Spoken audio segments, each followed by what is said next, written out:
Hi ladies and gents, I've had this new Model Y now for a few days, put it through its paces. As you may have seen, I've already done reviews on it, I've done a camping trip in it. But while I'm sat here at this lovely supercharger in Rugby, by the way, there's so many flipping chargers here, it's crazy. There's loads there, loads up there. Anyway, I just wanted to talk about the Model Y and some of the little unique features that I've found in the past few days of having it.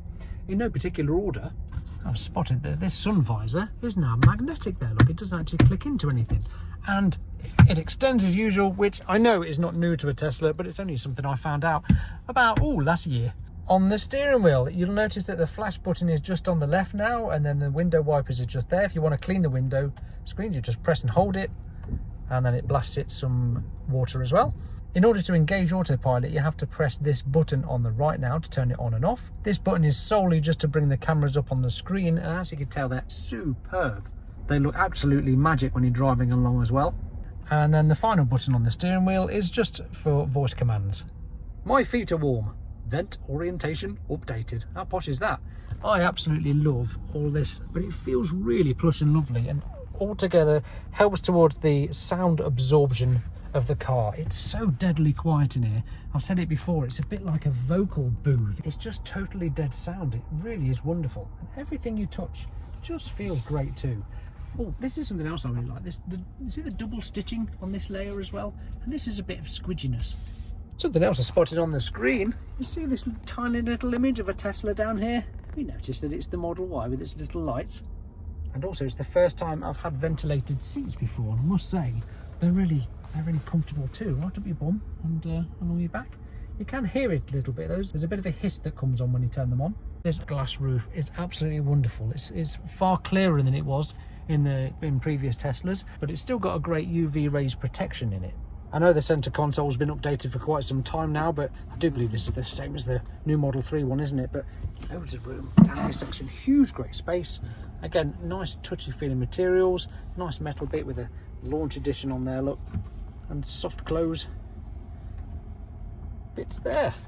And in here you've got a great big hole as well. On screen, I love the layout of this now, where you've got the navigation just to the left. So if you do want to go to the navigation, you just press that and then slide it across and goes back. Spin the car around and it can open the front, the trunk and the charging port as well.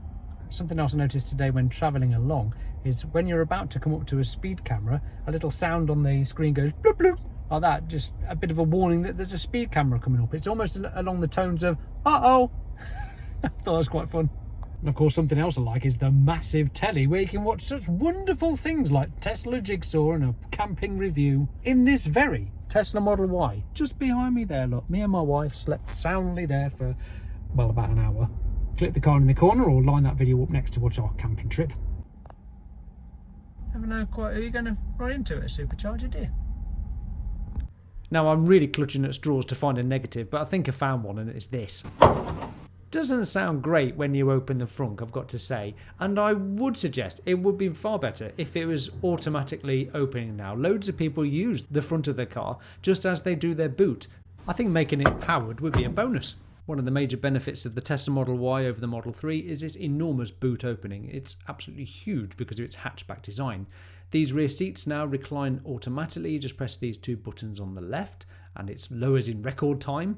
This parcel shelf is really cool. That just connects with a magnet just there. It's really quite satisfying to maneuver, and you can just fold it and pack it away with ease. As you can see, I'm filming this with one hand and I'm able to disconnect this and pop it in the sub trunk just down here. Fits in there beautifully. You also have an extra space just beyond that where you can keep your charging cables. But look at the size of it. It's a flipping van. It's huge. There's multiple ways to adjust the seats. You can either use these buttons at the back, or there is a button on the back left seat base that you can use, and you can adjust the reclineness on the rear screen as well.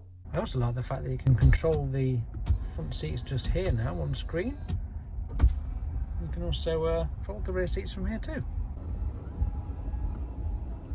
And put the child locks on so you can stop your kids messing around with their seats. I guess that's what that means. And of course you do have heated rear seats now as well, but you all know that by now, don't you? What else have we got? Well, I've mentioned this before as well, but the auto shift is fantastic. When you put your foot down here, oh I can't because I'm charging up. When you put your foot down here, you just swipe forward or swipe to reverse, but it does it all automatically. It knows which way the car's pointing, so as soon as you stick your foot on the brake, it will put me in forward gear and off we go. Okay, let me show you. Ready to drive, you just put your foot on the brake as it tells you to do there, look, and it's already put it in forward for me. It knows which direction of travel to go in because behind me there's superchargers. And I've done 3-point turns like this. You just turn the steering wheel the way you want it to go and the car figures out whether you're going forwards or backwards. Really good. And while we're here then, we're at 100%, oh no, we're at 99% charge and we've got 300 miles. Now remember, this is the launch edition, so it's the very top spec, 4-wheel drive, dual motor. It's 0 to 60 in 4.2 seconds because it's got that acceleration boost, which is an extra couple of grand I think to buy. And obviously I've not been driving it like an old man. I've been having a lot of fun in the past couple of days. So 300 miles there. Let's take a look at the actual consumption, shall we? See what I've managed to get. Okay, so it's given me a projected range with my current sort of driving 271 miles on a full tank of electrons. That's really good considering how I've been driving. You will most definitely be able to get more than 300 miles if you drove it sensibly. So my driving style look has used up an extra 24 miles that it shouldn't have. Battery conditioning has used up 10 extra miles as well. Aggressive acceleration consumes more energy. Use chill mode to improve efficiency. No thanks. Brake pedal use cost 2.1 miles. Use regen braking where appropriate to improve efficiency.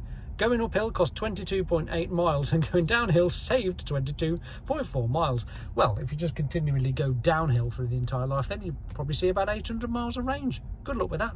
So this session has cost £22.45, but I had about 100 miles left in my tank when I got here. So to put 200 miles in, it's cost £22.45. You've got the nice ambient light now on the interior. You can do endless colours on this, whatever you want. You can't see because it's sunny. Oh, one of the great features is this scroll wheel here. You can set it to any of these little scroll wheel functions, and when you press it, you can change it to change the acceleration mode, save dash cam, display brightness, fold mirrors, and you just scroll up and down. Press long left scroll wheel for quick access. So when you press it, it comes up down here. Look, you can change the acceleration to chill, or you can go across to the menu. You can change these too. So you can set it to be your fan speed if you want to. Then you could just scroll up, fan sped up, scroll down, and then go across to the menu. So for those that say you have to use a screen for everything, it's just not true. You can get used to using this wheel to go through all of these different menus. Oh no, you can even do the large change text will require a system restart. Oh, I can't bother to do a system restart, but you can have larger text size on here, just like on mobile phones. Well, there we go. Let me know what you think of this new Tesla Model Y, and if you've got any questions for me, ask them in the comments below. If you did miss my camping video with my wife in this very car, then click this video next. I'm Will, this is the Tesla Jigsaw. Thank you patrons, thanks for watching. Bye for now.